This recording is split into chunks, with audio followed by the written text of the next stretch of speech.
Assalamualaikum warahmatullahi wabarakatuh.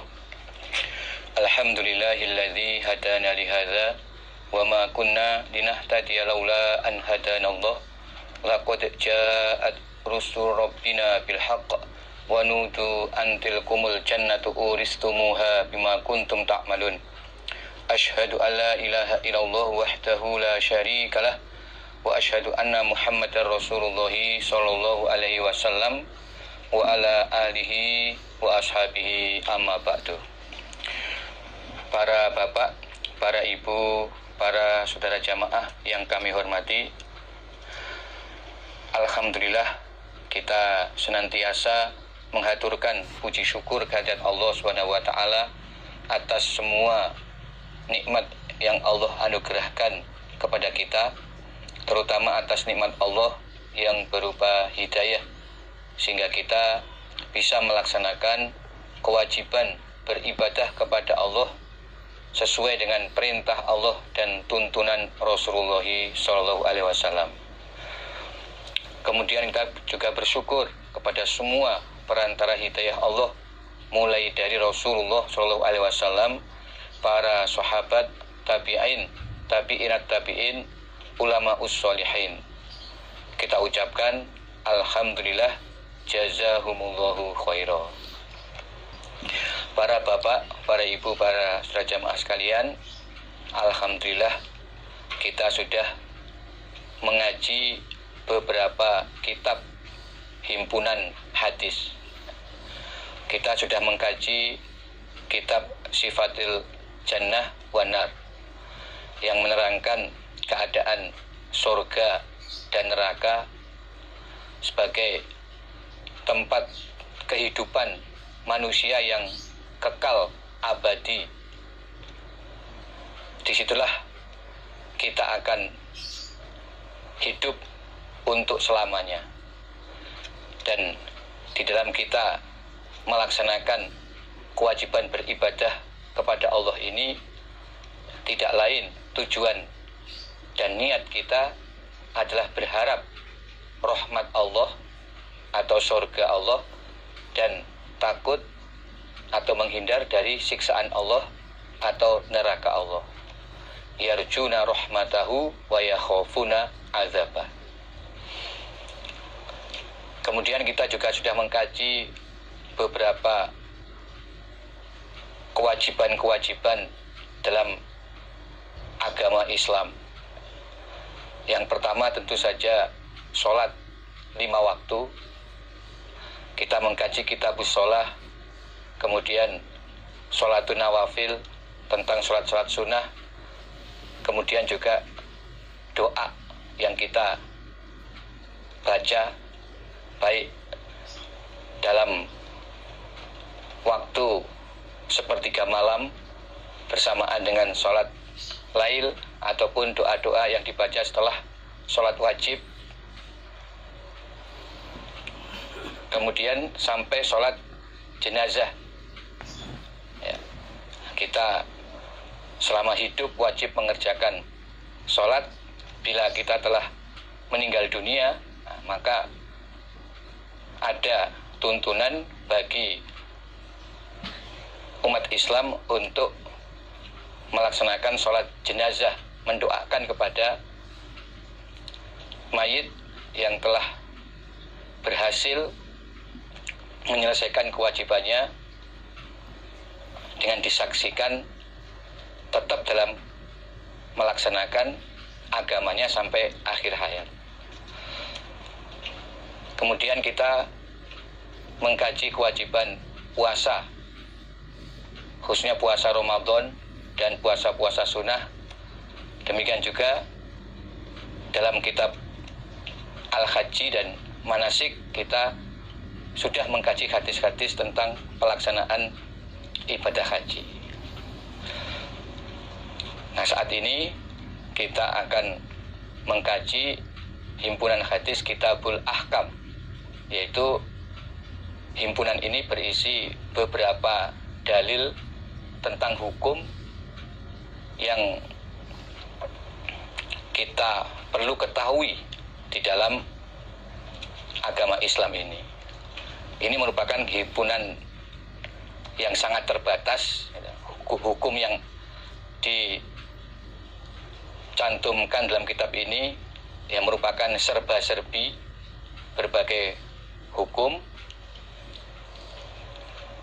Selanjutnya Bapak, Ibu dan para saudara jamaah sekalian, setelah kita mengkhatamkan beberapa kitab hadis himpunan ini, tentu kewajiban kita untuk mengkaji lebih lanjut berbagai macam syariat dalam agama kita yang bisa kita kaji secara lengkap dalam kitab-kitab hadis. Di antaranya adalah hadis dalam kutubus sittah, yaitu hadis sahih Bukhari, hadis sahih Muslim, kemudian hadis Sunan Abi Dawud, Sunan At-Tirmidzi, Sunan An-Nasai, dan Sunan Ibnu Majah. Dan setidaknya kita bisa mengkaji, diawali dengan satu kitab hadis dari kutubus sittah, maka kita akan secara ringkas mengetahui garis besar apa syariat yang telah Allah berikan di dalam agama Islam ini. Nah, lebih baik lagi bila kita bisa mengkhatamkan hadis dalam kutubus sittah tersebut. Nah, demikian sehingga kita bisa lebih mempersungguh untuk melaksanakan kewajiban ibadah kita yang pertama, yaitu mengaji Al-Quran dan Al-Hadis. Nah, sebab mengaji ini kita perlukan sebagai syarat di dalam kita beramal. Allah berfirman, wala taqfu ma laisa laka bihi ilmun. Nah, demikian sebagai pembukaan, maka kita lanjutkan pengajian Kitabul Ahkam halaman 14. Bismillahirrahmanirrahim. Haddatsana Muhammad bin Katsir akhbarana Sufyan an Abdul Malik bin Umar qala, berkata Abdul Malik, haddatsana Abdurrahman bin Abi Bakrah an Abih, dari bapaknya Abdurrahman, annahu, sesungguhnya bapak berarti Abi Bakrah, bapaknya Abdurrahman yaitu Abi Bakrah, kataba, berkirim surat. Siapa bapak atau Abi Bakrah? Ila ibnihi, kepada anaknya Abi Bakrah. Anaknya Abi Bakrah ini bernama Ubaidillah ibni Abi Bakrah, yang menjadi qadhi atau juru hukum di Sijistan. Wa kana ibnuhu Ubaidullah qadiyan bi Sijistan. Qala, berkata Abi Bakrah, di dalam suratnya Abi Bakrah mengatakan, qala, bersabda siapa? Rasulullah sallallahu alaihi wasallam, la yaqdi, tidak boleh menghukumi, siapa al-hakamu, hakim, bainasnain, di antara dua orang, wa huwa, dalam keadaan dia hakim, qodban, orang yang marah-marah atau emosi. Abu Bakrah menasihati putranya yaitu Ubaidillah yang menjadi hakim di Sijistan. Dia berkirim surat dengan menyampaikan hadis Rasulullah SAW yang berbunyi bahwa seorang hakim tidak boleh menghukumi di antara dua orang yang berperkara dalam keadaan hakim tersebut emosi. Jadi ketika hakim itu masih dalam keadaan emosi atau sebelumnya dia marah-marah karena sebab apapun, jadi pada waktu kondisi masih diliputi kemarahan, maka sebagai hakim dia tidak boleh untuk menyidangkan perkara dan memutuskan perkara. Karena apa? Karena orang dalam keadaan marah atau emosi, dia tidak bisa berpikir jernih. Sedangkan seorang hakim tugasnya adalah menemukan hukum yang adil. Nah, itu diperlukan kejernihan pikiran di samping ilmu yang mumpuni, sehingga hakim tersebut bisa memutuskan hukum yang adil. Nah, ketika dia masih keadaan emosi, maka dilarang membuat keputusan. Jadi dia harus menunda persidangan sampai emosinya reda. Haddatsana Sa'id bin Amr Al-Hadrami, haddatsana Ismail bin Ayyash, haddatsana Dhamdham bin Zur'ah an Sureh ibni Ubaid an Jubair ibni Nufair wa Katsir ibni Murrah wa Amr ibni Aswad wal Mikdam ibni Ma'di Kariba wa Abi Umamah an Nabi sallallahu alaihi wasallam. Qala, bersabda Nabi, innal amir, sesungguhnya seorang amir. Amir itu maknanya orang yang memerintah.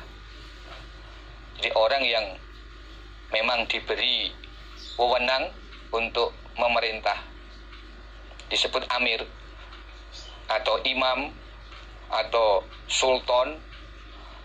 Idza batago, ketika mencari siapa amir, aribata, pada keraguan-raguan, maksudnya kejelekan,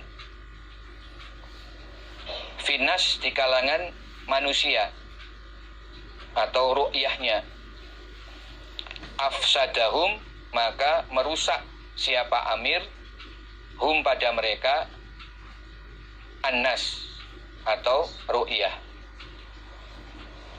Seorang amir atau seorang imam, ketika dia mencari kejelekan atau kesalahan di kalangan ru'yahnya, berarti dia telah merusak kepada ru'yahnya.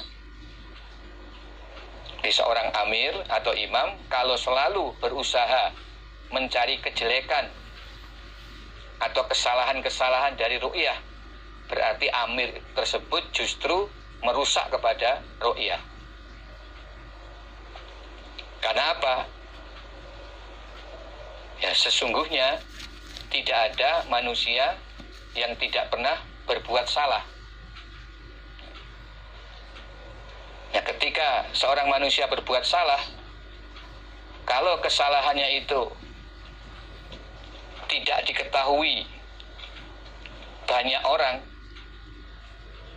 atau Allah menutup kesalahannya, maka dia bisa memohon ampun kepada Allah, bertobat kepada Allah.